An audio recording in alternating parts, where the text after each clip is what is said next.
I'm back in Paris and I'm doing a guest spot. So I'm super fucking excited.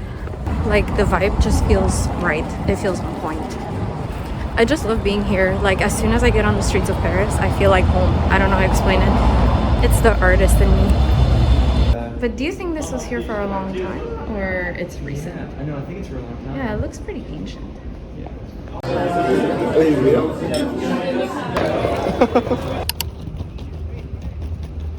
The balancing act I'm doing to set up a tripod for this is insane. Anyway, hi. I'm gonna talk to you about my time in Paris. Over the last few months, I've been to Paris twice. The first time was amazing, for I had set out with literally no expectations whatsoever. I was just kind of hee-hee-ha-haing my way through life.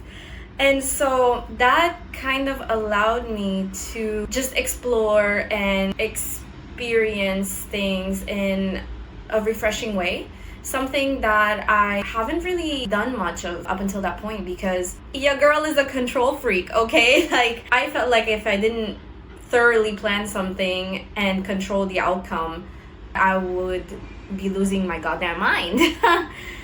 But for the first trip, I had absolutely no intention, no expectation, no nothing other than welcoming whatever life had to throw at me. And that worked out amazingly. I was open, I was light, I was fun. I attracted some pretty cool experiences in general. For the second trip, I actually set out a very specific intention, held on very tightly to the outcome. Let me explain.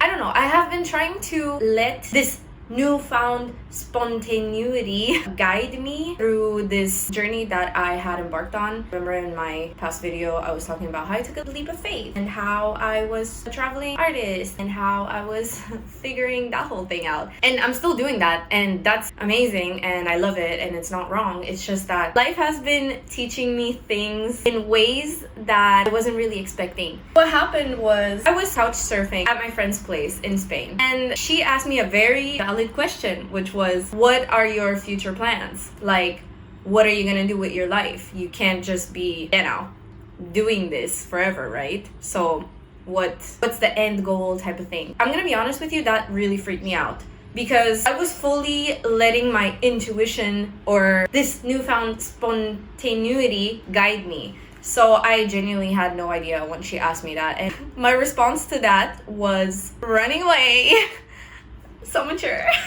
I took a look at my bank account, took a look at upcoming flights. I didn't have a lot of money, so I was like, I'm gonna generate more money. I'm a fucking tattoo artist. Like, all it takes is a few tattoos. These three things usually have to align for me: a place to stay, a tattoo shop that will welcome me, and of course, at least one project to make my voyage worth it. I had the place to stay, it was all covered. I had the tattoo shop, but I was missing the project. But I had faith, because the last time I was in Paris, a lot of people were like, oh my god, next time you're in town, I definitely want to book a project with you. So of course, I reached out to those people and they were like, oh yeah, I'd be so down, this and that. So I was like, great, this is all I needed. It's the green light. I booked my flight. It was like 20 euros. And I'm gonna tell you why in a second. So I embarked on the journey. At the time, my friend was looking to go to Paris as well. So we rented out a space together for that week. So that was taken care of. Once I got there, we did some groceries. So that was taken care of. I talked to the studio and they did a little bit of promo for me. So that was taken care of.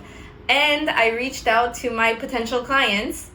And this is when things started to go downhill. I was fully confident that I would tattoo a few people and I would make some money back up and I could continue fueling my travels from there on and just kind of like go with the flow and keep traveling and keep making money and so on and so forth, right?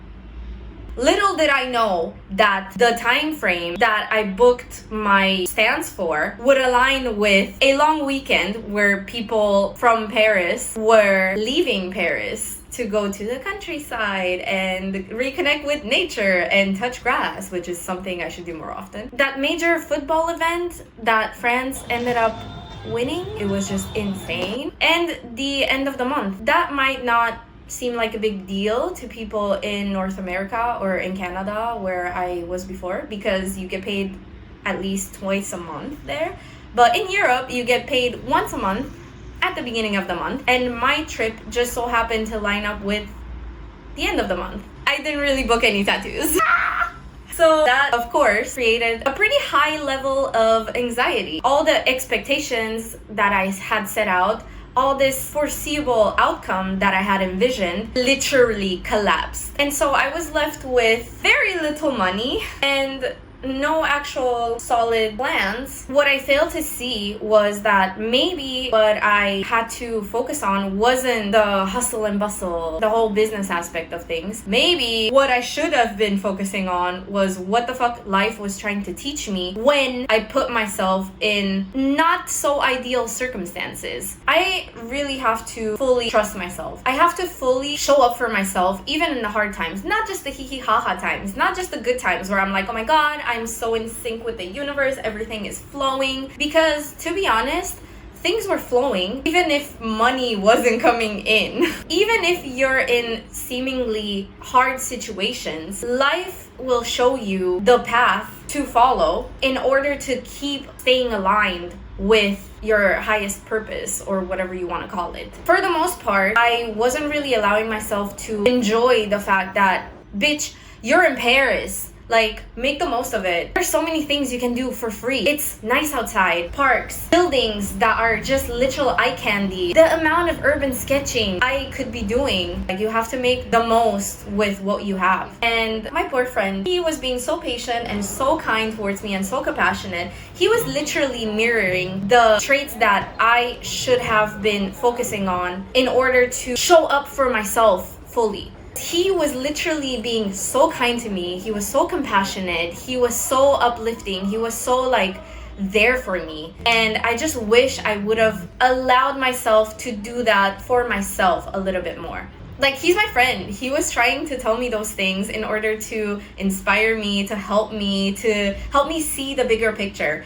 And I was taking it as, some people are just so lucky and here I am and everything's going downhill for me and blah blah blah, just kind of like leaning into self-loathing more than growth, basically taking everything so personal when it wasn't. I'm gonna give you an example. I was promoting the fuck out of myself to get some bookings through, and because people weren't responding to it as I had hoped, I took it very personally, sort of like, oh my god, my art is trash. Of course nobody would like this. Why would people like my drawings in the first place? Like, I'm a horrible artist. Who the fuck do I think I am? I'm not even famous, this and that. Like, just all the worst thoughts that span from impostor syndrome. The worst, taka, taka, taka, taka. Not in the best headspace. But after we had that chat, I just kind of allowed myself to take a step back and just breathe and accept the situation for what it was and be like, okay, you didn't book any fucking tattoos, you don't have any money,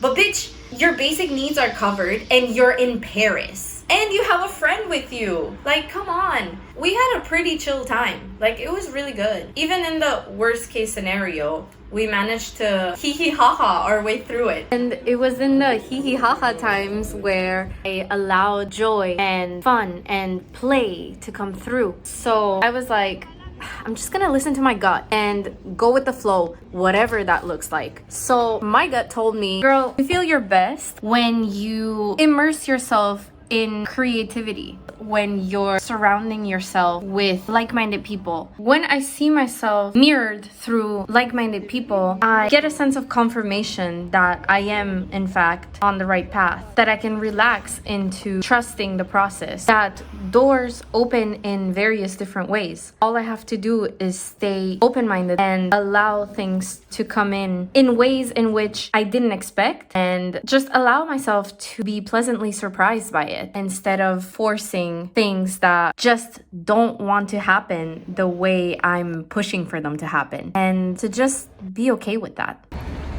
I went to get some potatoes to make tortilla de patatas at a little market that I found, and they gifted me some cherries